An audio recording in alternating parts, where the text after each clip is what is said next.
What's up, guys? It's Rick Ginn, and today we're talking about that pesky 70% rule.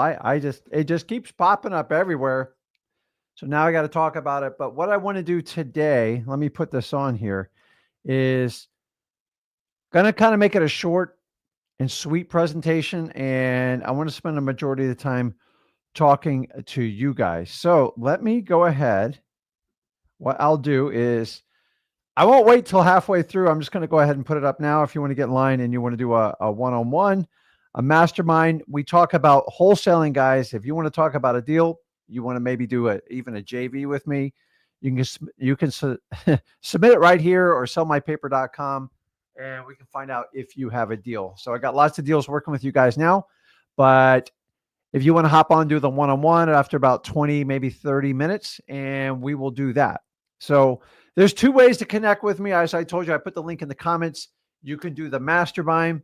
And then also, if you get a chance, you can go into the comments, make a friend here. It's a great place. We only talk about wholesaling here. So that's it. So it's Monday. Yes, this is live. I got 3 people asking me if it's live. It's live. It's hot as hell here in Florida. I know it's hot all over the country, but try to stay cool. To be honest, yeah, a little bit heartbroken on the Hulk Hogan thing. I followed that guy when I was young, when we didn't have the UFC, but just a great American. Sad to see what happened with him, but man, what a warrior. Great guy. So let's talk about the 70% rule. I don't know about you, but like when I started wholesaling, like that was it. That was the golden rule. And here's how it worked.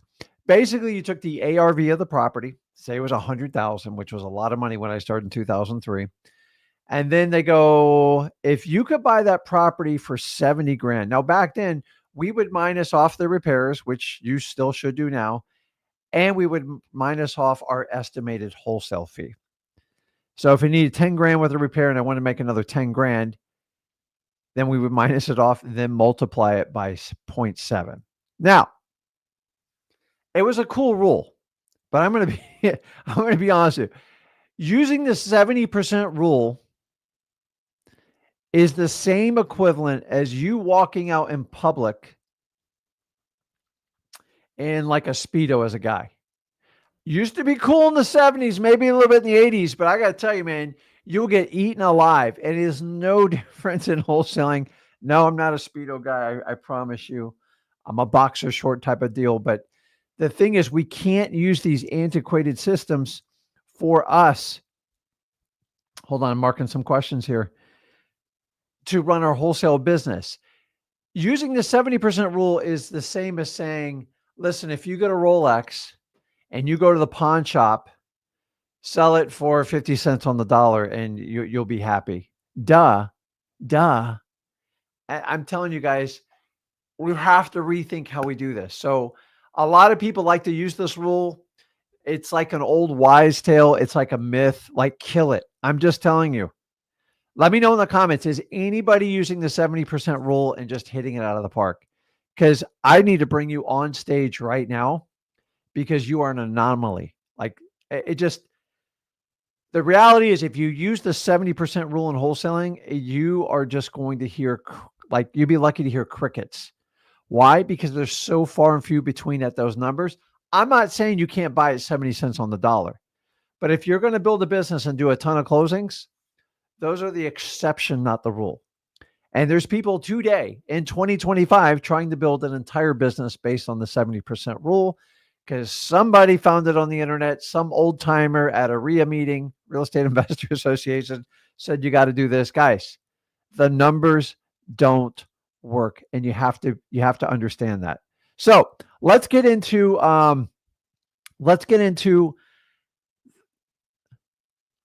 I'll show you simply why it doesn't work. You guys already know this. I'm not going to go into grave detail, but most importantly, let's show you what actually works, because it's probably one of me and Zach's top question is, how do you derive your formula to make an offer? It's simple. If you understand the fundamentals of wholesaling, it is simple. Remember, there's 2 parts to wholesaling. There is the asset, which is the house, technically the contract as a wholesaler. And then you have the owner, AKA the seller. I'm going to teach you to spend all your effort right here on the seller This part, the asset, is nothing more than a mathematical equation.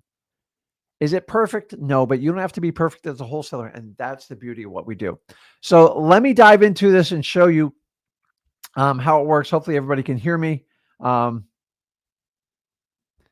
yeah, I get it. AI can calculate everything for you, but AI cannot calculate the human emotion. It can prep you for it, can make you look super sharp, can give you a lot of speed. But at the end of the day, you're going to have to put that noggin together to get it going. So first of all, we have to define what is wholesaling. My God, is it hot in here today? God, I get out of Florida in August, September. Anyways, I digress.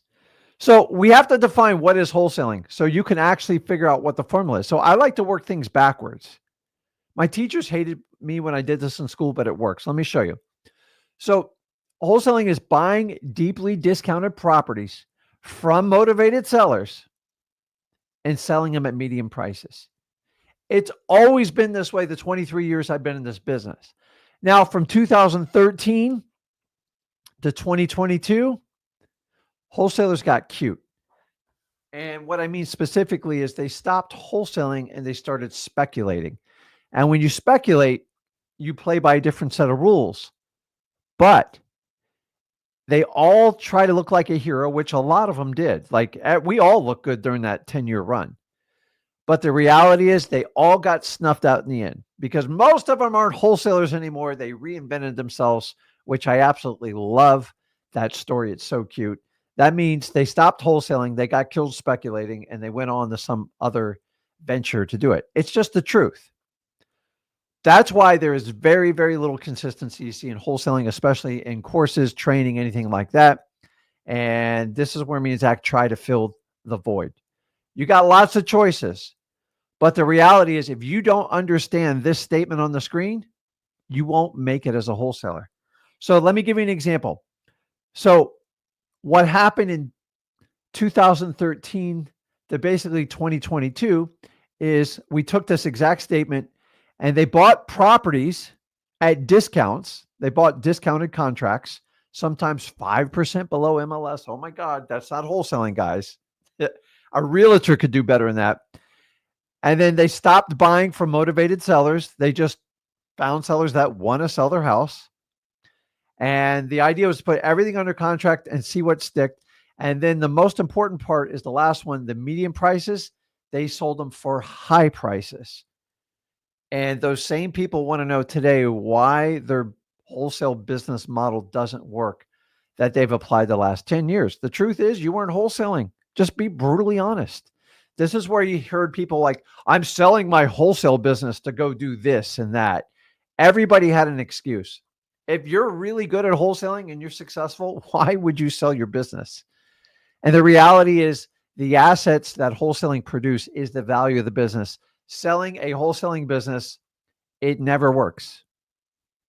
Listen to me, you are the business. Once you're out of that business, how great of a machine is it? Scripts can only do so much. It does take energy. It takes people who really want to win in wholesaling to make it work. That's why every wholesaling business I've seen sold, either mostly the actual like real wholesaling businesses, they never ever really properly sell. So typically what happens is, I'll sell it to you for 2 or 3 million. They give you 100 grand up front. They make 2 or 3 payments and they never make another payment because wholesale businesses aren't sellable. But everybody keeps telling you guys, oh, it's sellable. You can sell it. It's not. That's just a myth. Because in 23 years, every wholesale business I've seen sold has like a 97% failure ratio because they got oversold.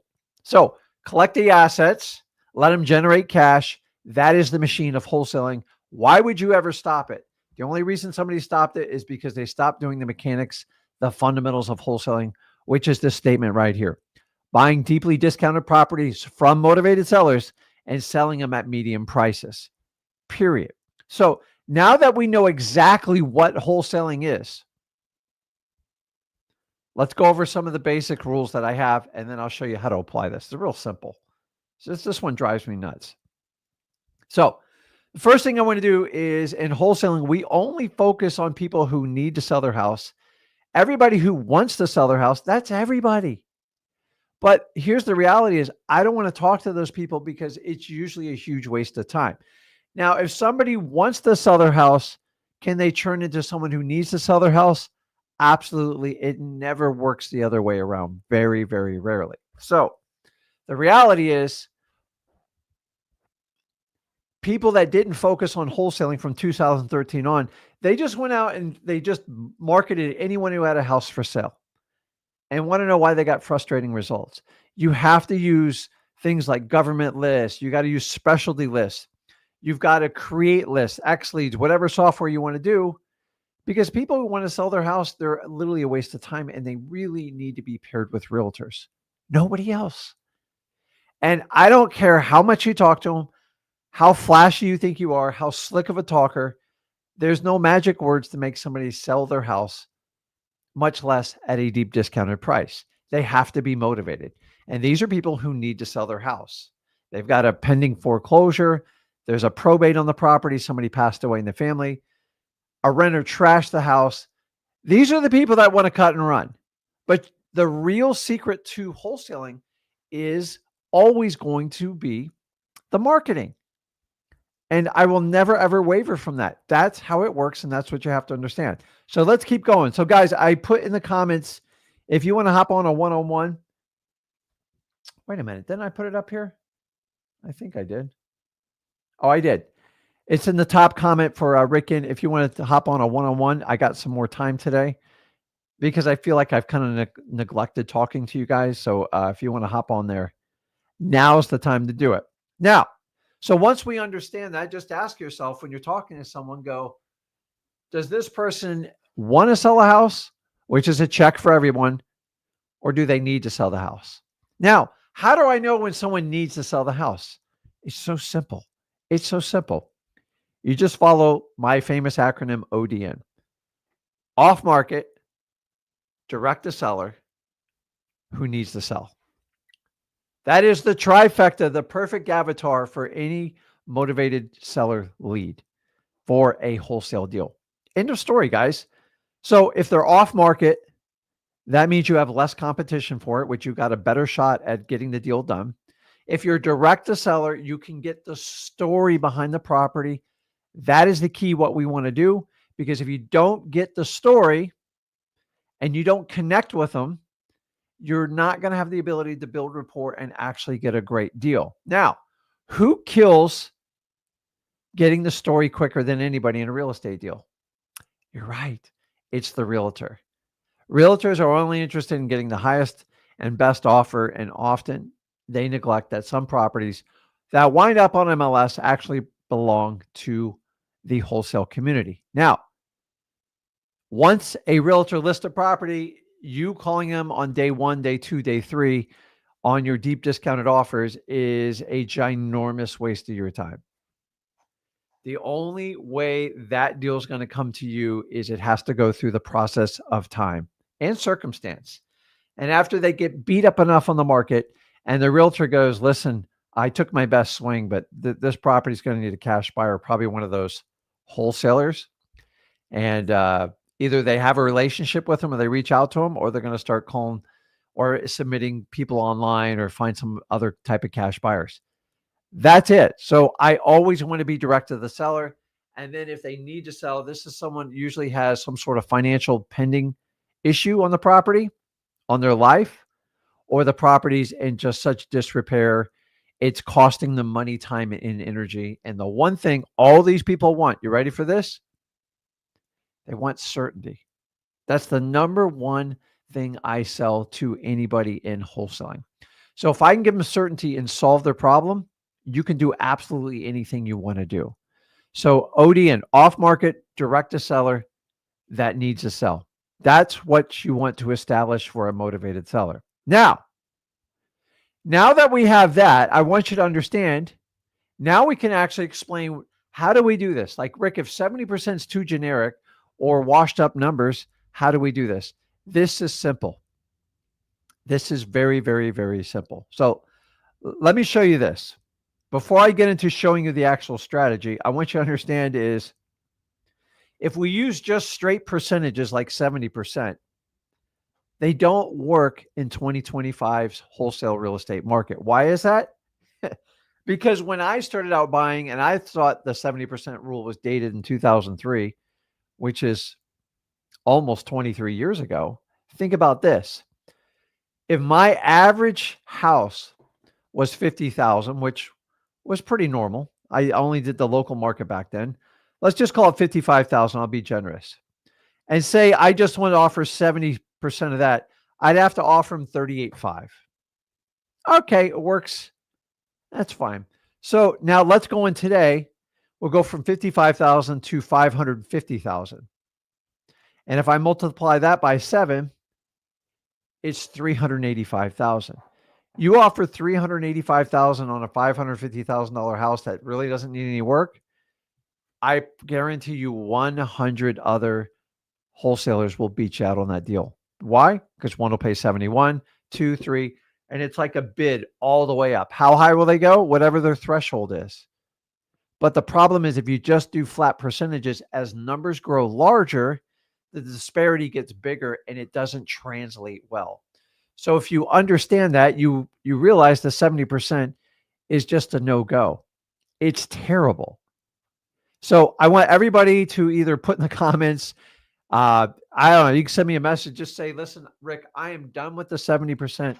I'm never doing 70% again. I'm not even going to consider it. Why? Because it's just, I think it's a wise tale. If it didn't work back in 2003, why do you think it's going to work in 2025? So it's like one of those, I think it's like an urban legend. Someone goes, if you can buy it for 70 cents on the dollar, it's a great wholesale deal. Duh. Like, come on. There's no way. There's no way it's that simple. So, okay, let me, so let's go through and find the right way to do it. How can we make this work? Rick, what is the formula? How would you do it? Wrong question. You need to ask, what is your wholesaling strategy?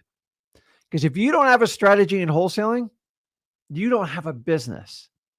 Now, from 2013 to 2022, maybe even 23, here was the strategy. You ready? It wasn't the 70% rule. You know, they threw that out the window. What they did is put everything under contract and just toss it up on the wall and see what cash buyers are dumb enough to overpay for these contracts. That was their wholesale strategy. The problem is it's not wholesaling. That's called speculation. And eventually the tide's going to go out on that. Now in 2025, the tide is way out on it. And with current interest rates and stuff like that, people are struggling to afford a mortgage. In fact, at your average rate, I think we're around 6.5 to 6.9 for a 30-year mortgage. It takes a tremendous amount of income to qualify to buy a piece of real estate. So I don't have the numbers in front of me, but I will tell you this. What was the number I got quoted the other day? Just to buy a $400,000 property,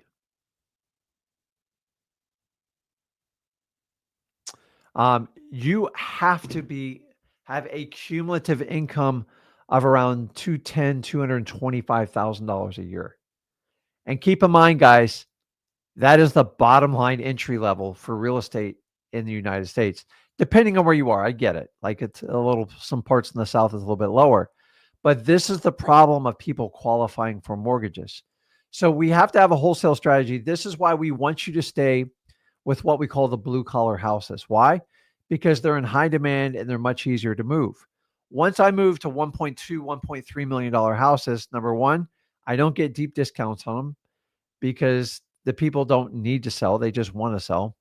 And number two, I don't have a high demand of cash buyers looking to take over those contracts. Are there exceptions to it? Absolutely. But on average, if I take 100 deals, I want them to be at or below the average median price for that current market. Now, remember, all real estate's local. That's never going to change. But The most important thing you can have is a wholesaling strategy. And if you don't have a wholesaling strategy, you need to define it pretty quickly, because without a wholesaling strategy, you are literally stuck. There's no other word. So I already explained. So don't mix this up. If I go back up here and I show you, what is wholesaling? This is it right here. Buying deep discounted properties from motivated sellers and selling them at medium prices. Well, that's what wholesaling is. So what's our wholesaling strategy? What is your strategy in wholesaling? Because I don't know you, one of the reasons that I got attracted in the wholesaling is I just didn't have to come up with a ton of capital. And it seemed to have like a very unlimited earning potential. And that's what got me really excited about doing wholesaling. So, okay, I'm reading comments as we do this.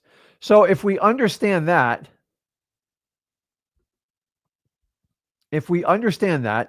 then this is simple. And if you get this, you'll have a much clearer vision of how to be successful in wholesaling. Because a lot of people think you buy properties at a discount and you just turn around and sell them for retail. That's not wholesaling. That's really a fix and flip model. So wholesaling is simply, remember, we're buying properties from people who need to sell, motivated sellers. So here's the strategy. You ready? I'm going to give you two separate lines. You minimize risk. Let me repeat that. You minimize risk. Why? Because that's the part that allows you to make money out of thin air. You show me any other business where you don't have to put up any capital. You can control an asset and you can sell it to the highest bidder. I'll wait, because there's nothing else like it other than wholesaling. Now, the biggest thing is there's always risk in anything you do in life. I will never tell you there's zero risk. There's risk getting out of bed. There's risk blinking your eyes. Everything's got risk. So whenever I do a wholesale deal, the first statement I evaluate is the risk. What is my risk in this deal? Line it up. Is it in pre-foreclosure? When's the property being foreclosed on? When did the probate open? Is there a will with the probate? Are we in a probate-friendly state like Tennessee? I don't know. And you have to go through all these iterations, because that's the first set of data I do. Once I have a motivated seller and they need to sell, I am now going to analyze the risk. And that's what we do in wholesaling. But if you're doing speculating, they take the most amount of risk. They don't care. They're like, yeah, whatever. I'll just pay cash for it. And I've done it on properties like that when I used to think I was a big shot. And you will get humbled very quick in wholesaling. So if you have no capital coming into it, your goal is to minimize your risk so you can maximize reward, because you're trying to go from zero to hero in as little time as possible. This isn't get rich quick scheme. It is, how can I make up for lost time? I wish I did this 10 years ago. We minimize risk, because if I'm not risking $50, $30, or $100,000, why not? So the first thing we have to do is we analyze, what is the risk. I don't go, oh my God, I can't, it's a $300,000 house. I can't pay more than 70%. I can't pay more than 210 grand. It's a terrible way to do the formula. I have a motivated seller. How do I minimize the risk on it? Now, depends on what you're doing. Is it a pre-foreclosure? My biggest question is pre-foreclosure. When did the lawsuit start? Oh, it started 2 years ago? Uh-oh. Is there an auction date yet? How far behind on their payments? Now, let me ask you this. If you take a pre-foreclosure that's 2 years behind, never made a payment since then, and it's got an auction date in like 10 days, is that risky? Yeah, it is. Because someone's probably going to have the skill set of a lawyer to stop the sale. And number two, is there any equity left in it because they never made any payments and it just racks up against liens on the house? As opposed to the pre-foreclosure that you just cold called and they go, listen, I'm one payment behind. Remember, the other one's 24 payments behind. Say the payments are $2,000 a month. That's 48 grand behind, which means there's going to be very little equity left in the property and they're not really motivated to do it. as opposed to the person that just called, they're 1 month behind, $1,500.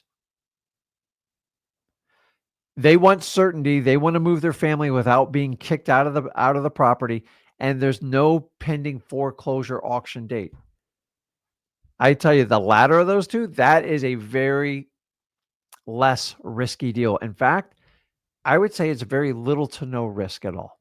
And that's why you have to analyze. Probate, same thing. Do they have a will? If they die with a will, there's a clear path to get this deal done. Without a will, everybody can contest it in court and it can take a ton of time. The problem with probates is if there's a lot of confusion, there's a lot of uncertainty, it usually means more time, and time means more money.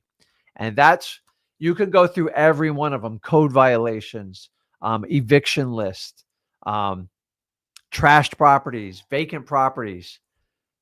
I evaluate every one of them. Now, where it gets risky is sometimes you have a probate and you have a foreclosure. If that foreclosure is years behind, then I can spend all that time doing all that paperwork, everything like that. The question is, did we lay any money out? And that's where you, as the wholesaler, has to minimize your risk. You guys laying out money, not knowing what your risk is. Here's the rule in my company. I like 80% probabilities to get a deal done. I'll do 10 deals. Deals fall apart all the time. You guys know that. The more you have lined up, the better off you'll do.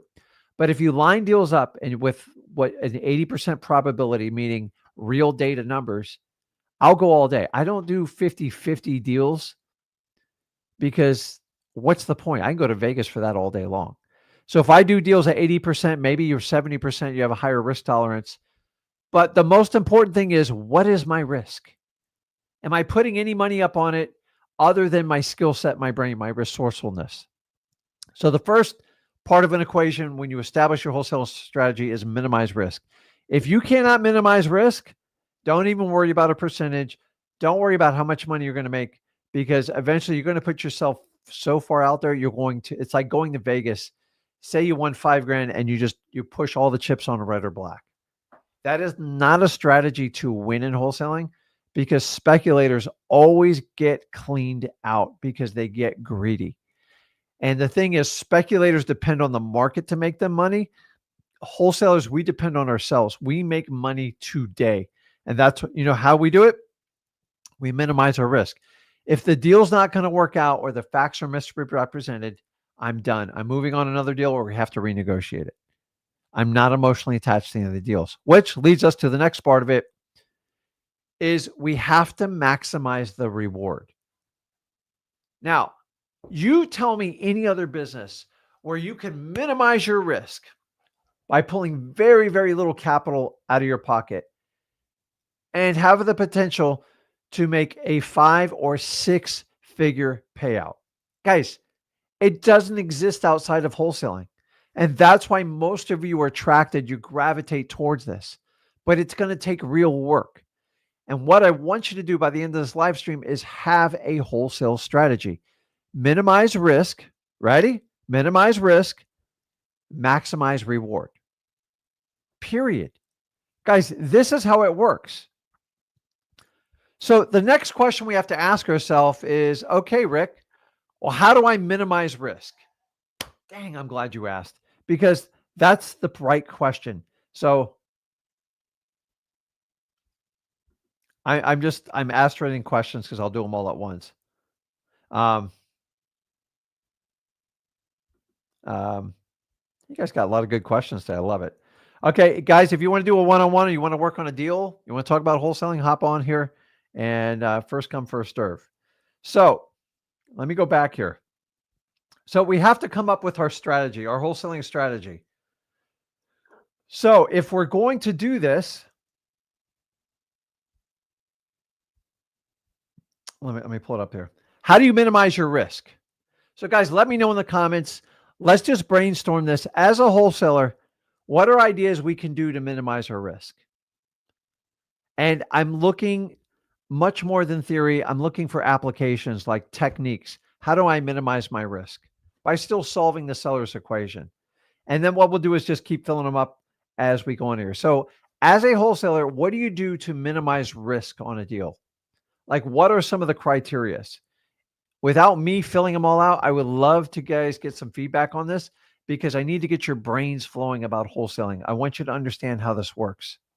So, okay, I'll warm you up. I know the heat's getting everybody. So the first thing I'm going to do is, how do we minimize risk as wholesalers? Number one, we always make sure our contracts are what? Assignable. Why? That's how we sell them. That gives us the right to basically sell it off. You can always keep it. You can keep it for a rental property. You could do a fix and flip, which please don't do that because that has nothing to do with wholesaling. We sell to fix and flippers. Everybody at one point tries to be a fix and flipper, and it will massively limit the amount of deals you can do because fix and flip takes a lot of time and a lot of energy. And the part I hate the most about it, the uncertainty of the cost of rehab, what the market conditions will be when the rehab's ready, and the market controls how much it'll be sold for, not you. So if we understand that, assignable contracts, guys, if you don't have assignable contracts, you're stuck. So Mark put up here, no money down. Perfect. So what we do on that one, he's talking about deposits.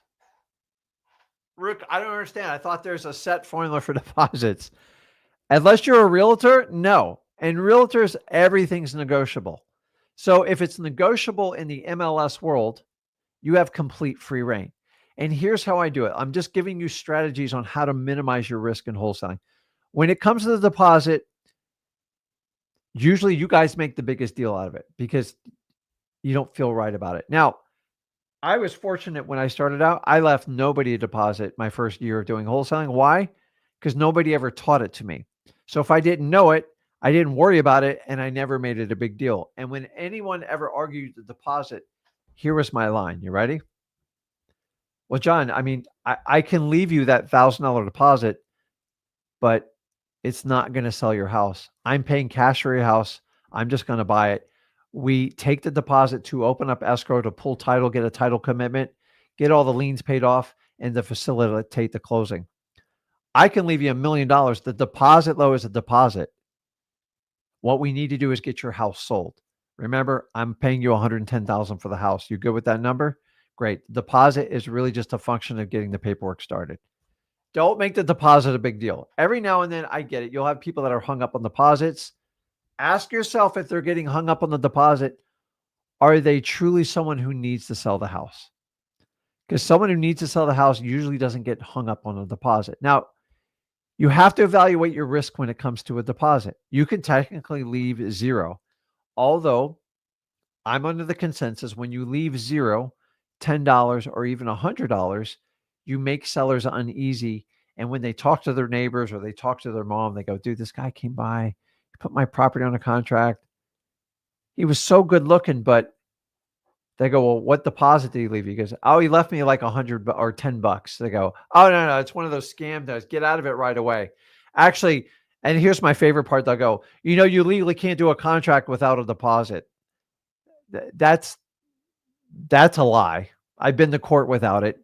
It's all about people's intentions and their ability to do the right paperwork. But I'm not here to give legal advice. I'm here to tell you, leave a deposit so they feel legitimate and they feel like they actually have a real contract. And the problem is the mainstream media, mostly realtors, try to tell everyone you got to leave like a 1 to 3%, 1 to 2% deposit. So here's what I tell everyone. $200 is like the respectable amount. We can't get away with zero. We can't get away with 10. 100 is even a little bit sketchy. 200 to 500 is typically the range. Now keep in mind, this is money that's in escrow. So as long as you follow your contingency period, that money's really not at risk. It's just annoying when you don't have a lot of money to leave it. So you can borrow the money from someone. You can bypass a bunch of Starbucks coffees and you can easily accumulate that in a month. But the reality is just a deposit. And if you do it right, you can rotate this deposit over and over every time you replace your contracts with a cash buyer. Now, say you got someone who's selling you something 50 cents or 70 cents on the dollar. Call Rick. If they want a $5,000 deposit, I will put it up as long as it's a great deal. Does everybody understand how that works? If you have a monster deal, do not lose sleep on a larger deposit because honestly, they're more committed to the contract and it's just a deposit. It's not the sale price. So just because you don't have it, either find someone you can do a joint venture with, or worst case, not worst case scenario, best case scenario, partner up with me and Zach, and I'll fund it. I'll fund the deposit, but it's got to be a smoking deal to do that. Now, on the flip side, guys, when I'm doing this, I want you to understand this. If I have a deal that's risky, meaning I know the roof's bad, I know the AC's bad, I know the electrical shot, and I know it needs $25,000, $30,000 worth of work. And the seller's like, nope, that roof's good. The AC works fine. I go, it's 95 degrees in the house. I'm sweating. I'll go just like this. That's fine. I'll write the contract for 30,000 more with me getting the house inspected. And if the roof's not in good shape, the AC doesn't turn on ice cold, we're going to renegotiate this contract. Okay. So guess what? I'm probably going to leave like a $200, $250 deposit. Why? Because I don't have a high confidence in this contract, and I got to do the backdoor strategy, which means sometimes you've got to bring in by an inspector. It can be a partner. It can be one of your cash buyers, and go, the roof shot, the AC doesn't work. And to do all this stuff, it's going to cost me about 30 grand. This is why I have to get a discount on the price, or I have to walk from the contract. Manage your risk with your deposit. Now, if I have someone giving me something 50 cents on the dollar, which I do have at the moment, they need a $10,000 deposit, no problem. Now, I get it. I'm not asking you guys to do 10K, but please don't walk away from the deal that's making $50,000 because you don't have 10K. Go borrow it from someone, pair up, do a JV with me. I'll put up the money, but it's got to be a legitimate deal. Now, what's a legitimate deal? Very rarely do I do deals off MLS. Why? Because that's where deals go to die that can't find a cash buyer at retail prices for a wholesale property. They usually need 6 months to 2 years to get the truth about it. And after they go through hundreds, if not thousands of buyers, that's what wears them down. And eventually it'll have them take your wholesale offer. But I digress. I do not like to waste my time with realtors. So when we talk about deposits, it's a risk reward type of deal with it. Remember, your deposit, if you follow your contract to a T, you're really never at risk. And you guys get so hung up on deposits. And if you make a deposit a big deal, it's going to be a big deal. If you just get past it, it's no big deal. Like when it comes to the deposit section of the contract, they go, listen, our standard deposit's $200. I'm going to put it down right there. You just kind of keep moving forward with it. Some of you go like this. How much would you like for a deposit? I don't know. At $5,000 sound good? Yeah, it sounds good to you, not me. See, that's the problem. Now I get it. You got into wholesaling because you don't have to have a lot of capital, but you're going to have to work through this part of it. And some of you get so hung up on the deposit part, it freaks me out. The price is right. You could use transactional fundings. That could be one of your ways that you minimize your risk. But transactional funding, you got to have like everything all set. It's got to be there. Okay, let's go to the other techniques, guys. You can put it in here. Other techniques to minimize your risk. So we talked about assignable contracts. We talked about deposits. What's the next one? Contingency period, AKA your inspection period. Now I'm going to tell you up front, I'm a hardcore wholesaler. I don't write contracts where I don't think it's ever going to stick. Now, when sellers get delusional, but I see they have a property that really needs my help, then I'll sit there and play the game all day long. But the reality is your contingency period is simply how long you have to look over the property before your deposit goes hard. So say you have a $250 deposit and you put on there a 14-day inspection period. That means you have 14 days to basically execute, send them an email, a text, whatever form of communications on your contract, and you can exit the contract without their permission. Makes sense, right? It's like driving a car. I got to test drive the car. Now, I want you to understand, some of you put like 10 and 14 days and you've never done a deal before. So the longer the contingency period, the more leadway you have to find a cash buyer to take over your contract. If you have a really short window and you've never done a deal before, say you do 7 days and say it's on like a Friday, that weekend's going to eat up 2 or 3 days right there. And the reality is you've got 3 to 4 days to find a cash buyer. That's nuts. Now, say someone's giving you something 50 cents on the dollar, the house is vacant, it's ready to go, clear title, and they go, you got to close in 7 days. Call Rick, call Zach. I'll do those deals all day long. They're so far and few between, I'm not that full on them. But the truth is, I wouldn't expect you to take that down. Get a JV partner to help you take it down, because if you go, well, I can't because Rick and Zach told me I have to have 30 days. No. You got to deal 50 cents on the dollar. Bring in a JV partner, help you fund it, and get the deal done. You're better off doing a partnership than walking away from the money. Guys, most of my deals are done by doing deals with everybody. Trust me, I did over 4,000 deals working on my own and all the companies I work with. But now my numbers are up so much because I work with everybody. Now, I don't keep all the profit. I spread it out, and I actually make more money by doing that. And the first 7 years, I kept all the profit to myself, but I almost killed myself in the wholesaling business. And you've got to figure out that give and take of how you're going to do it. That's the best way to do wholesaling. So listen, when we talk about risk, understand which parts you need to navigate on. Nobody ever talks about this. It drives me nuts. So contingency periods are absolutely huge.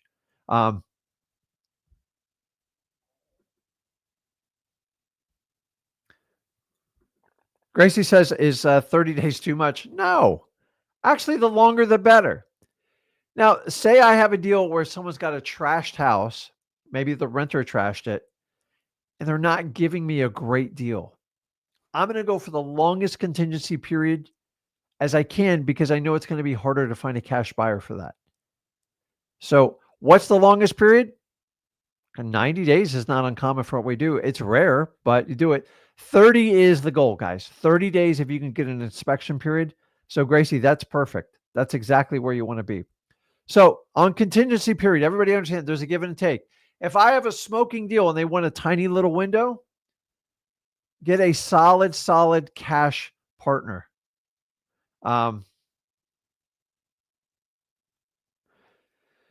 So if we know that, I want you to understand this. The next one is, drum roll please, the closing date. Now I'm going to demystify some of the things I've seen a lot of contracts coming over where people like to match the contingency period, also known as the inspection period, and the closing date. That's a hard no. You don't want to do that because you give the perception that you're not real in your contract. So let me give you a perfect way to do it. If you had a 30-day inspection period, which is awesome if you have that, some owners will give you that leeway. Maybe it's vacant, maybe it's a probate, maybe it's in foreclosure. Usually the home occupied ones, it's a little bit more challenging. Guys, keep in mind, the average person that needs to sell us a house needs 30 to 90 days just to get their logistics and get all their crap moved. So it's not that far out. The inspection period is the seller wants to make sure you're committed by entering into that deal. So all properties usually go through some sort of inspection period. The standard realtor inspection in a hot market is 3 to 7 days. In a cold market like we're in right now, it's common to have from 10 to 14 days. Those are realtor contingency period. A standard wholesaler, if you get a 30-day inspection, that will give you enough time.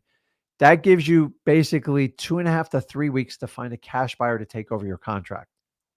So this is why I don't want you entering in the 7 to 10-day contingencies periods, because you're going to have to find someone in less than a week. And if you don't have the experience, you don't have the cash buyers list, that could be a challenge. It's going to put a lot of pressure on you. So we don't want to do that. So the closing date should be longer than the contingency or inspection period.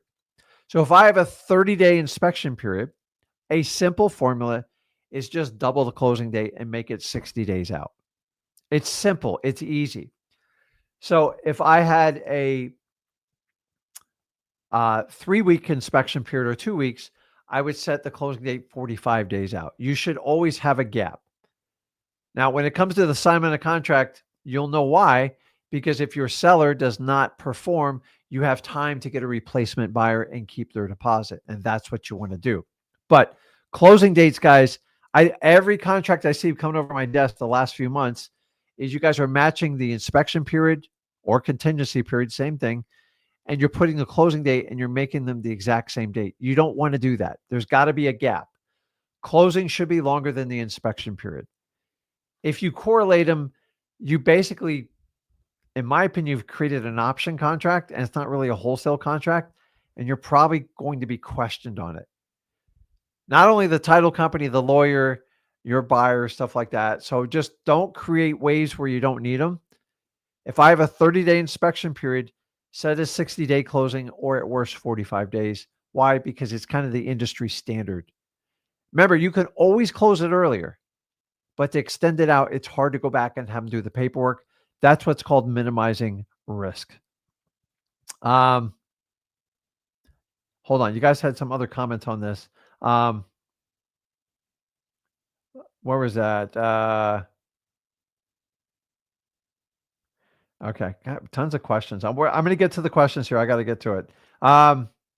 So the other one was simply doing reverse wholesaling. And me and Zach go over this all the time. Do you know how many deals come across my desk where it just does, like, I go, man, that's going to be tight. And sometimes there's not enough money for me to share it with you guys. And I tell you, I go, I would get a slight discount and take it down on your own. You're like, oh, I can't do it. You can do it. You just don't want to do it. Right? So if we do reverse wholesaling, say I got a property under, say the seller wants 200 grand. And we did our numbers like 185 is high as we can go. The numbers just don't make sense. The property's motivated. The seller's motivated. They need to sell. They just haven't had an alignment of what they can let it go for. So they're stuck at 200. I'm not going to write the contract. I don't like to waste my time. Now, from 2013 to 2023, everybody and their mother write that contract because if just 10% of them stuck, they made tons of money. That's going to get you in a lot of trouble, and I don't want you doing that. So if you do that, say it's 200, they're stuck. Here's the strategy on how I do reverse wholesaling. I go through my cash buyers list. I find someone looking for the property in that area. I say, John, listen, I got a 3-2. It's a ranch style house. It's perfect. It needs about 15 grand worth of work. What kind of number you need to be in for like a 2,000 square foot house in that area? He's like, listen, I could probably maybe do 200 or like 205. That's it, low, but it's got to be under 15 grand. I go, that's a little light, John. I'm going to be honest with you, but let me see what I can work on. I'm working on some sellers over there. So now I'm not putting up my money. I'm at like a little risk. I already have a cash buyer who said 200 to 205 in play. Here's my strategy to minimize my risk. I'm going to go back to that seller, make another appointment. I'm going to push much harder. And I'm going to try to get the seller just to take a slight discount. Just try to get them the 195, maybe 197. Like, okay, Rick, you know what? If we could get the deal done, maybe they take 195 and I get my guy to pay 205. I reverse wholesale it. Remember, I brought in the cash buyer. So now I can confidently go and negotiate my deal by doing what? Basically minimizing my risk to almost zero and making $10,000. I do this all the time. This is why the 70% formula would absolutely kill you in this scenario, because you're never going to make the math work. So if you can minimize your risk, hit it out of the park. If I can get the seller to take a slight discount, just a slight, and maybe get your buyer to pay a little bit more, it's unbelievable what you can do. So does everybody kind of get that, how that works with reverse wholesaling? The difference with me is I don't write the contract because if I can't find a cash buyer at that number, I don't want to waste my time and I don't want to disappoint the seller, nor should you. But if you have a great relationship with them, just go out there and do better at dispo, find someone who'll pay close to it, and then you just got to close a tiny little gap with the seller. It'll give you so much more confidence to do that way. I love doing it. It's an incredible return. Does everybody understand that? I love it. Okay. Let's keep going. I'll answer questions. Let me get through this. We'll do all the questions. So I said to take a short amount of time, and I was lying on that one, wasn't I? It was terrible.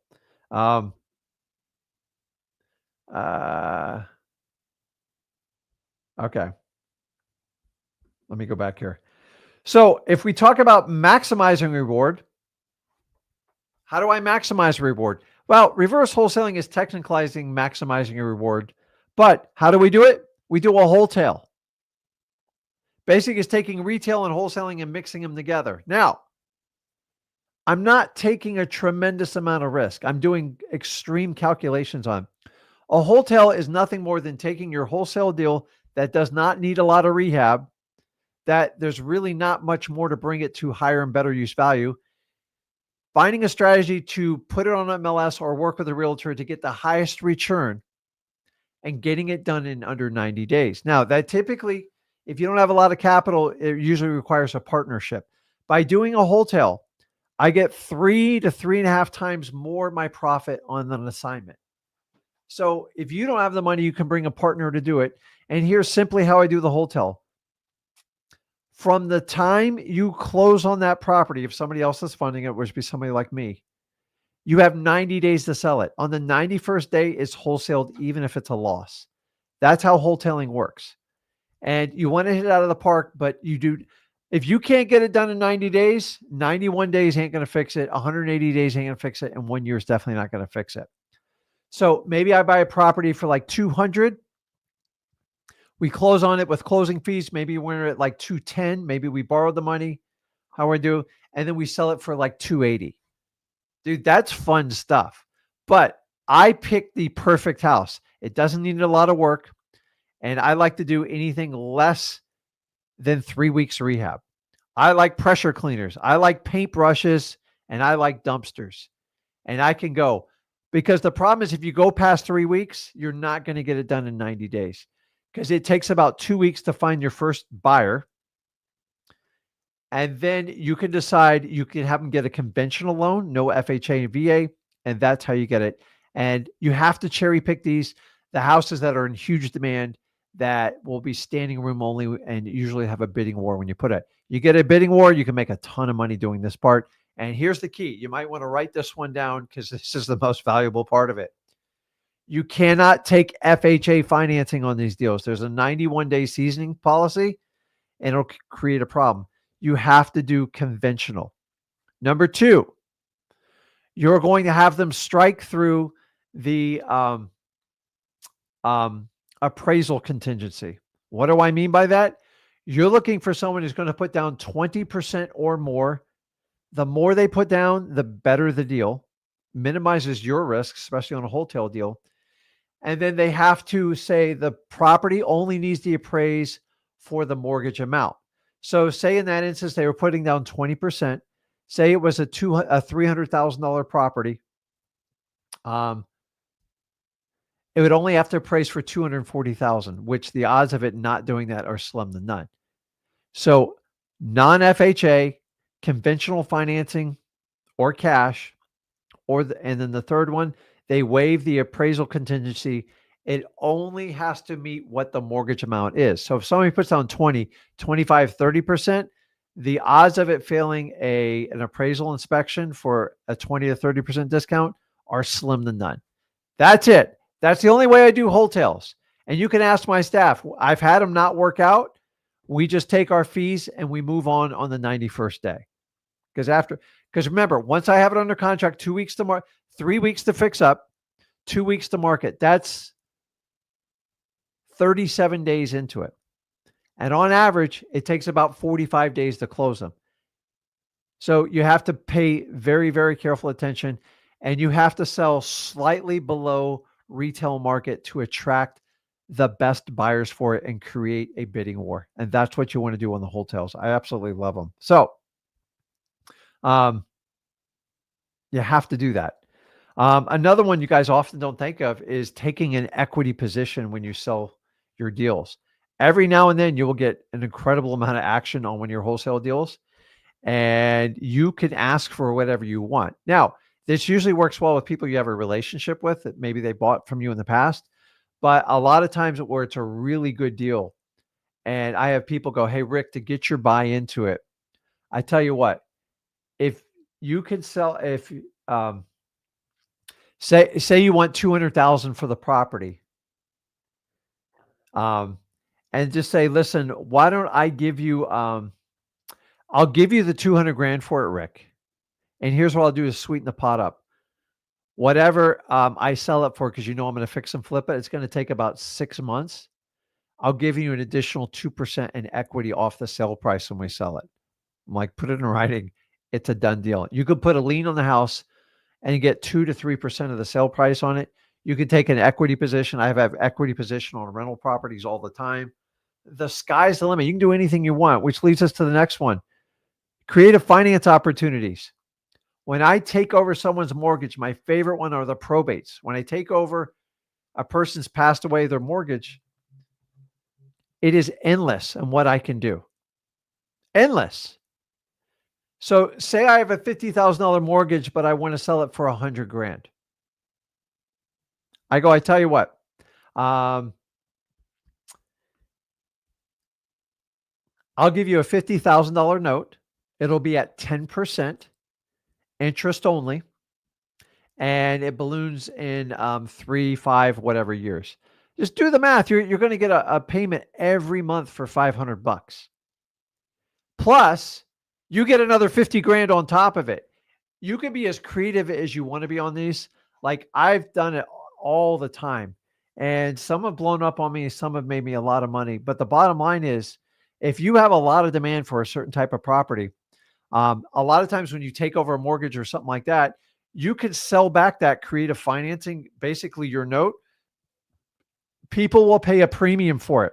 So whenever I have a mortgage, I can either wrap it around or I can make it as part of a note, and they don't have to go to bank to get that money. So if they get it at 10 or 12% from you, they don't have to go through all the BS fees. They have to go typically through a hard money lender or a local bank.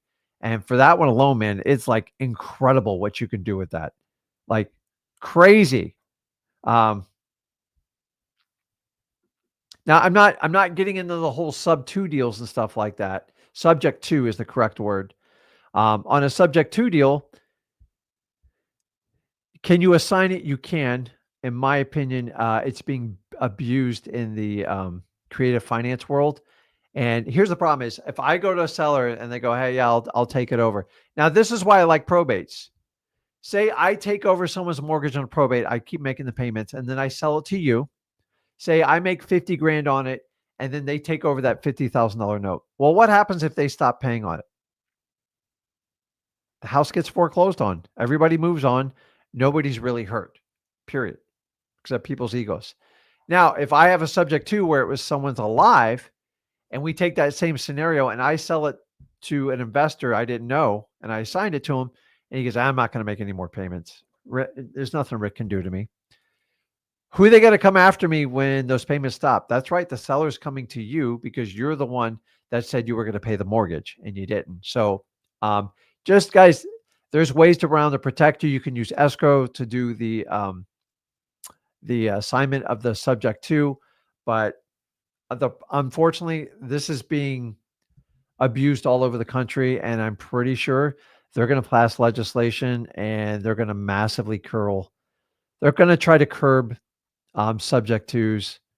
There'll always be a way around it, but it just, guys, if someone buys a property subject to and you assign it over and they stop making payments, man, that's like really, really bad business. So if you are going to sell a subject to, assign the rights, I really prefer you work with a lawyer and make sure you protect yourself, because if that guy or gal you sell that property to stop making the payment, you're the one that's going to be on the hook one.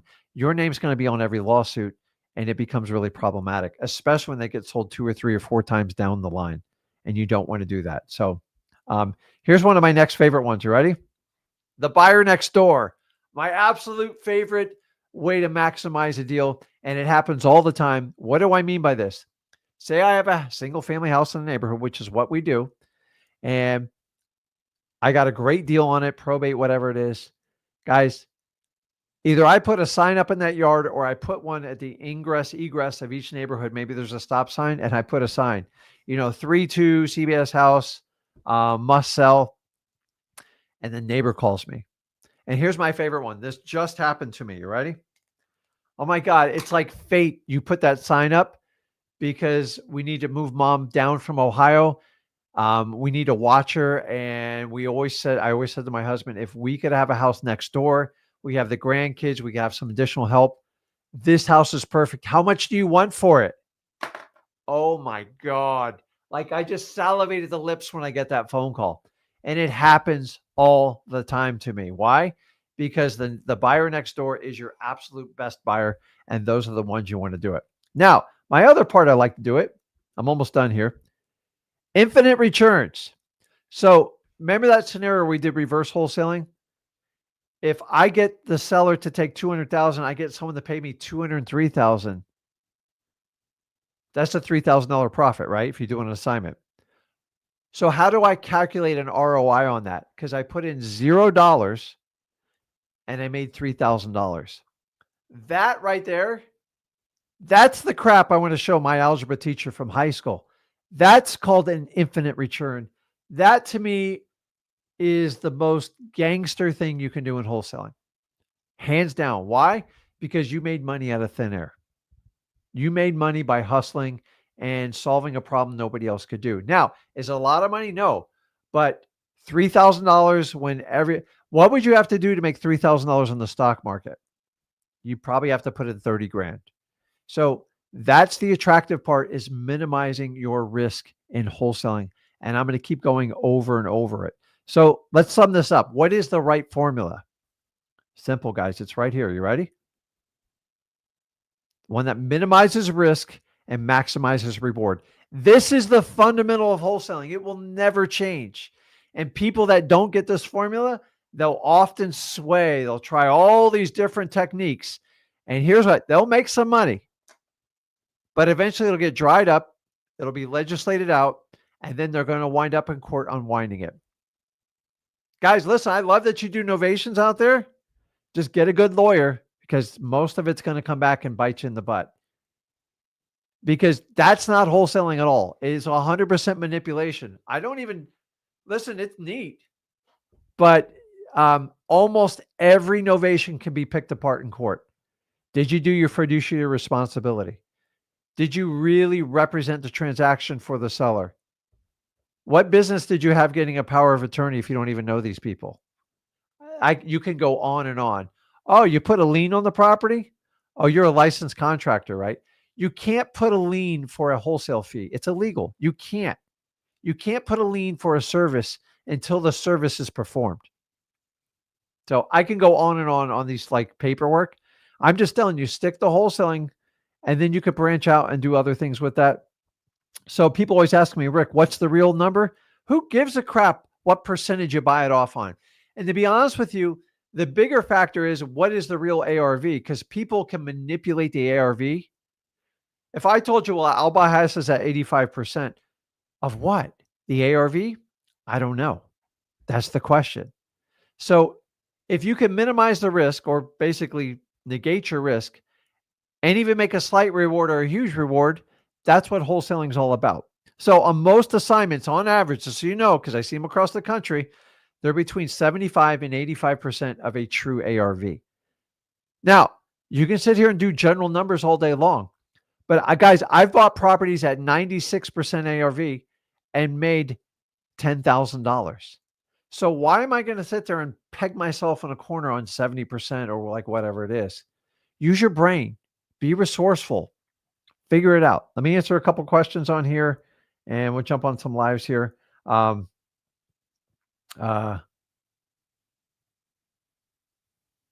Steve, go back and watch the live. I just did the whole thing. It's recorded though. So Okay, let me put this up here. Oh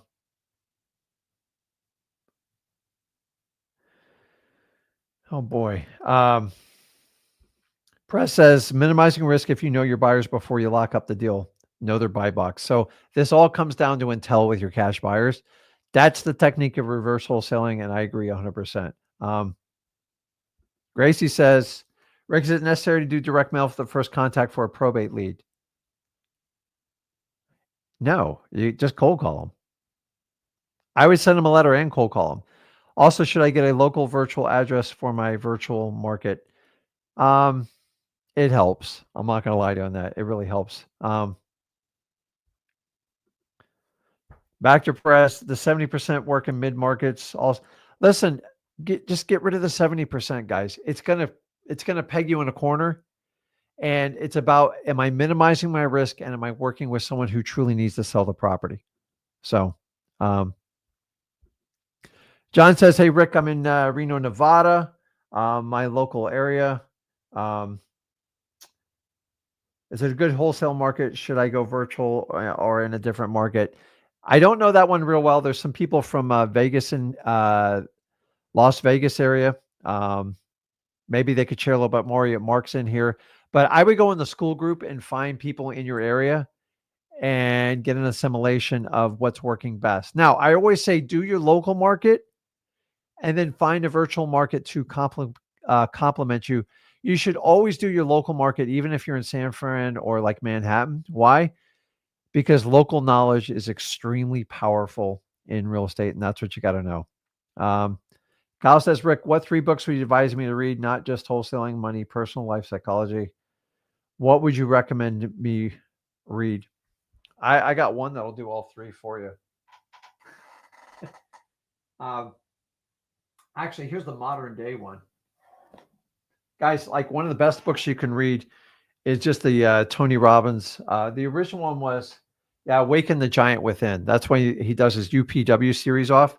It's a big fat book. It touches on everything you asked on here, and it will teach you to get rid of your limiting beliefs. That's where I would start. And the sky's the limit after that. Anything with Stoicism, I like Buddhism as well. It teaches you. I got to tell you, Buddhism to me is much more hardcore than Stoicism. Stoicism is more of a modern way to look at everything, but they all teach you got to go through pain to truly get what you want in life. So, okay. Now, what's going on, man? That was my question I had. I didn't know if you were going to get to it on the comments, so I was going to ask it in here. The 3 book ones right there. The Awaken the Giant Within. Yeah. Yeah, I listened to it. I didn't know if he was going to get to it, so I hopped on here to make sure. How old are you, Kyle? 20. Okay, just I got to tell you, man, that man like changed my perspective on how everything works. And I picked up that book when I was 17, not knowing. And we just hold on. Yes. Sorry, I'm just texting a deal. I got to give him back. It was like a shock and awe. So I know, obviously you know who Tony Robbins is, but it's a good general book because it talks about your mindset in every capacity. How you view the opposite sex, how you view your parents, how you view all your friends, and it quickly reminds you like you can do so much better. And it doesn't, because the hardest part when you decide to rise above like the average, everybody, including your family, will look at you and like, who do you think you are? Why do you think you're better than us? And like, that's not it. And I find the only people that ever attack you are the people that you make uncomfortable. And this is a big problem I've had to go through. My son has to go through it. And it's thank God for the internet, because outside the internet, I do have close friends here that have really incredible businesses and we push each other hard. But it took me 20 years to find those people. On the internet, I can find wholesalers all around the country that like get it. But you have to, and it's not just wholesaling. The idea is I used wholesale as a lever to change every facet of my life, because if you can do it in wholesaling, you can do it anywhere else. Right. Your mind, your body, everything, and like your finances. And I used to tell my family, so my biggest problem is I opened my mouth when I started. And that's the one thing I probably would have done differently. You do better by leading instead of telling. So, are you agree? Like everybody around, they always tell you what they're going to do. Like, I'm gonna lose 10 pounds. I'm going to do Yeah. this. Or what happens the minute someone loses the first 10 pounds? What do? Gain it right back. No, but like, what's their instant brag? Oh, just going around telling everybody, look at I me, just look lost what 10 I did. pounds. I Yeah. just lost 10 pounds. Yeah.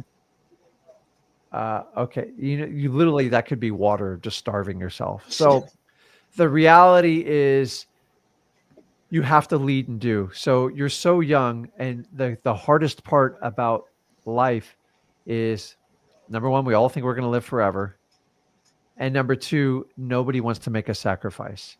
So if you got to understand, you're going to have to make a sacrifice to get where you want to go. And every good business, and wholesaling is included, it's going to cost you something. And here's the thing: is the one thing I've learned at 55. I go back to my 20s. Wholesaling cost me everything. And I know a lot of people go, well, that's negative. I don't want to lose everything. I go, trust me, you want to lose it all because you have no idea. Like, I love my friends I grew up with, but like when we get together, like we do football and stuff like that, we go to games, but I have to be very careful with my conversations and I have to keep my mouth shut because it's like their struggles is how am I going to pay my mortgage or my rent this month? How am I going to get my daughter through college? I can't afford to do it. My car's breaking down. I don't know what to do. So when they find out you have money, the first thing is everybody wants a loan from you, which means they're never going to pay you back. And number two, like my biggest problem is like, what assets do I buy this month that will grow my net worth the greatest? And I put away more in 1 month than most of these people put away in like a 5-year period. But I can't talk to them about it. And it's not that they're bad people. And if I stayed at my 25-year-old version of myself, remember, I didn't start this till I was 33, I would have never grown. And I got wildly uncomfortable. And now I'm fine. Like I wrote a $380,000 check, not even for a real estate deal, for a stock deal I did. And that was just 1 month of just investing. And because my money's growing like crazy. And to be honest with you, when I was 35, if I could have wrote a check for $3,000, I would have been high-fiving all my friends. So it's the idea is that I can make more money in a 2-week period than you make in your entire year. It takes a lot of willpower to do that. So you have to constantly rechange. And I will tell you, everything I look back, Tony Robbins was right about everything he said. He says you're going to lose everything to get to where you want to go. How bad do you want it? And the other person that I really love that is the most modern day, which is just on the business side, Alex Hormozi is amazing. Yeah, Alex Hormozi is like, he has a way, and he loves us in school. We're best friends. Not with Alex himself, but we communicate to Sam quite a bit. He's like very impressed with everything we do. And then we're going to go out there and spend some time with him. But it's he's like, what are you doing? Because nobody else in the wholesaling space can do what you guys do. I go, we just push it. So here's the difference. We go live 7 days a week. I've been doing this for 4 years. I'm old, dude. I'm 55. But like Zach has a motor that just doesn't stop. And he motivates me to do stuff like that. So I would start with a Tony Robbins. And I got to tell you, Alex Hormozi, and I think you'll agree, he has a way of communicating things. And you'll hear a lot of likeness how me and Zach do it. Like, just do the hard. It's just easier than dragging it on forever, right? Right. And I just, like, I got to tell you, man, like when I work out, like I usually have Tony Robbins on or Alex Hormozi when I'm doing that, unless I'm doing something specific. David Goggins scares me a little bit because he pushes a little bit. He's fun, but like there's certain days, there's a David Goggins day, and I like David Goggins for running because I hate the run. Yeah, that's what I listen to. I hate it. And I'm just like, and I'm amazed that he can do an entire interview while he's running like full speed. Like that's hard. So I don't know. Don't overcomplicate it, man. Just Tony Robbins he hit a wire in my brain that just opened me up. And without him, I don't know if I would ever been open up to wholesaling. And I'm really like, why can't I do this? And I watched a lot of other my friends go through Tony Robbins wholesaling and they blew up. I go, man, it's got to be something right. So, and if you have a chance, try to go to one of his live events because I'm pretty sure he's getting ready to stop it because he doesn't need to do that, dude. The guy's a billionaire. He's amazing. So, I got you. Yeah. I'll any other questions? No, sir, not today. Yeah, nope. You got it. Like, just go through it and rip through the book as fast. And I tell you, the book, in my opinion, connects better than the actual live event. I know I'm one of the rare few. But when I read that book at 17, man, I was so fired up. But I got eaten up so fast, and I didn't understand how to turn my belief, mix it with conviction, and actually apply yourself because we're all conditioned for instant gratification. Mm-hmm. And when I found out I had to give 2 years, I secretly said to myself, I'll give it a year. And I was fine with it, but the first 6 months sucked really bad. So just go out there and apply it, man. Like you got to understand, like, I mean, are your friends like entrepreneurial or are they just kind of regular guys? They're not at all factory workers. So that was one of my biggest struggles I did. And that was in my 20s. I just couldn't break away from it. I wanted to fit in. Yeah. So dude, you got a lot more guts than I had. Now the difference is with my son is I conditioned him from day one. Like you don't have to work for anyone other than yourself. Like, why would you do? And so that conditioning came much easier to him. I wasn't taught any of that crap. So I had to learn it the hard way. Zach's kids, I actually feel for them. Like, because they're going to start out at like one wholesale. So it's all about conditioning. But if you're around people where all they do is make money and they win and they spend a bunch of time with their family, why would you ever go get like a regular job? Like, it doesn't even make sense. So it took me 12 years to break from that stride. And if I just stuck to my plan when I was 17, I just didn't have the guts because I just want to go out and party and hang out with the chicks and do all that stuff. And if you can make the sacrifice early, I promise you. You ever hear those people that go, oh, my greatest days were like high school or college? Yeah. Yeah. And pretty much everybody you in my really hometown. Messed up if that's the case. Because I'm telling you, I'm at 55, dude. I'm having a freaking blast. I go to whatever live event I want. Not that I'm not concerned about the cost, but I make the average UC event. Like, I want to go for my tickets are like $5,000. I'm like, who would pay $5,000 just to watch an event? I'll do it because I don't go to them that often. And I want it. When I go to a football game, I get the absolute best seats available. Like, everything I do, I try to make. We went down to the Keys, rented like a very, very high-end house. It was amazing. You don't see me on like Instagram, like, look at my house, look at my house. I don't give a crap. It's for my family. Like, we benefit, and that's how we do it. I don't do flashy pictures of my real estate, which, by the way, is extremely impressive, but it's not going to help you guys. You want a picture of my Tesla? Who gives a crap? It gets me to point A to B. I don't give a crap. I used to be in the car business. So do the Tony Robbins thing because, dude, that guy, he snuffed out confidence when he was young, and he found a way to transform it. So if I had to take Tony Robbins and Alex Hormozi and blend them together, that would be the perfect mentors for me. And Sounds good. Sounds good. Yeah, I'm okay, bud. Let me know if you need anything my confidence up. No, you got it, man. Just listen. I didn't have the guts to do what you did at your age, and I'm just telling you, if you could just fight the wiring in your brain in your 20s, God, dude, you can do whatever you want in your 30s, 40s, 50s, 60s, 70s. Yes, I just wish I did. I really didn't. I took off in my late 30s, but here's the problem, Kyle. Once I made a crap load of money, then I had to learn how to like manage money. And that took me another 5 years because God knows I gave it away to everybody. But it's a good problem to have. Yeah. Once you have it, like, let me ask you, you think real estate's expensive right now? Yeah. That's what I said in 2003. I had the same bitching. I go, it's just too expensive. $55,000. This is nuts. Yeah. And then when you have kids, everything's going to be $1 million. In the United States, the average house is $424,000 right now. That's ridiculous. So it used to be $75,000 when I started. So when we look at the numbers, so remember, it's always going to be expensive. It never seems to get cheaper. So just think in your 20s, and when you get in your 50s, because I remember when Rick told me, like, start now because it's not going to get any cheaper. So, gotcha.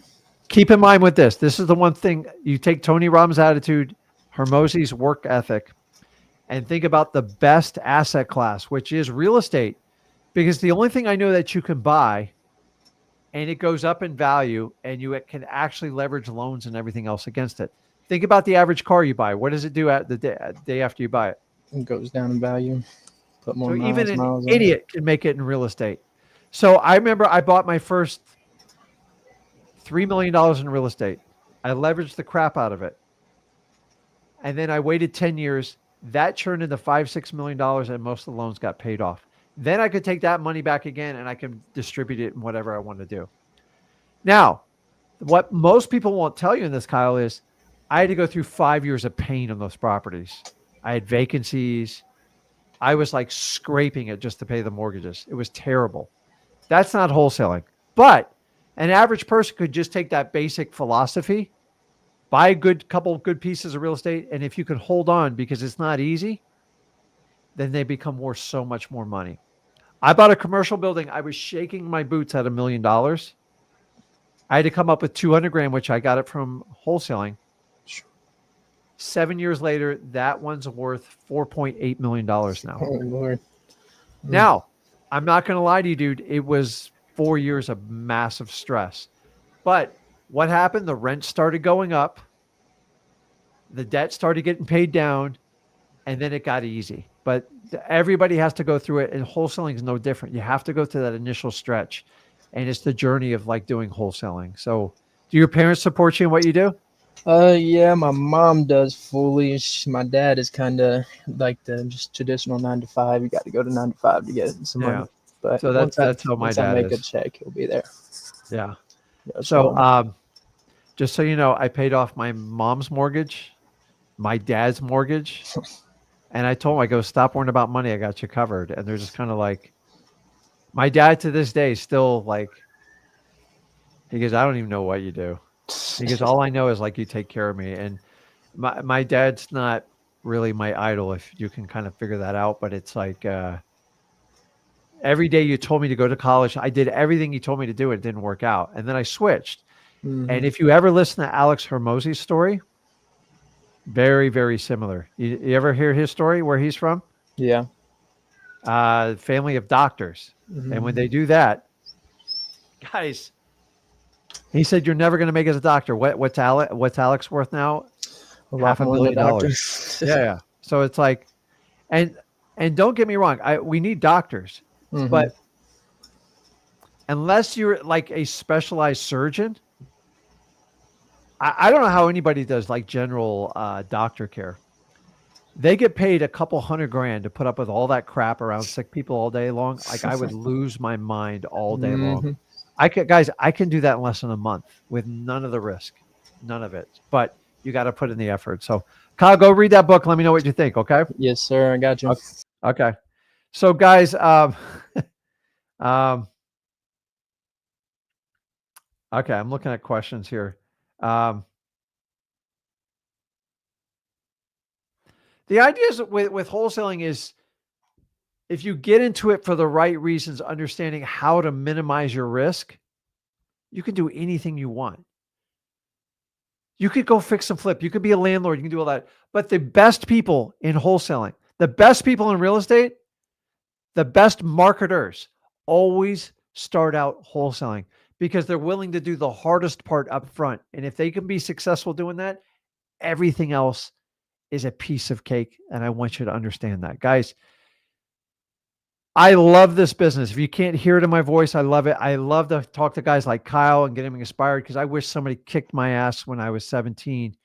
The thing is, I was inspired. I just never stuck to it. Part of it was my ADHD, but the reality is I just wasn't on an island and there wasn't a community of supportiveness. Everybody was a 9 to 5 and a colleger. And I think we've pretty much broken out of that. So you guys understand that. But if you get into wholesaling for the right reason, meaning little capital, if you decide to do the work, make that 2-year sacrifice, you can do absolutely anything you want. So guys, I appreciate you. I got to run. I got to go get a real estate deal signed up here and I'll be there. And I appreciate everyone. Tomorrow we'll be on at 5 p.m. Eastern. Got a special guest that I think you're going to enjoy. That's tomorrow on the Flip with Rick channel. Make sure you check that out. And as usual, if you got a deal you want to submit to us, sellmypaper.com. Guys, check out xleads.com, freewholesaling.com. And as usual, if you got value from this, make sure you hit that like button, smash that subscribe button so other people can find the truth about wholesaling. The best compliment you can give me, guys, make sure you subscribe. We'll see you tomorrow, 5 p.m. Eastern. Have a good one, guys. See you.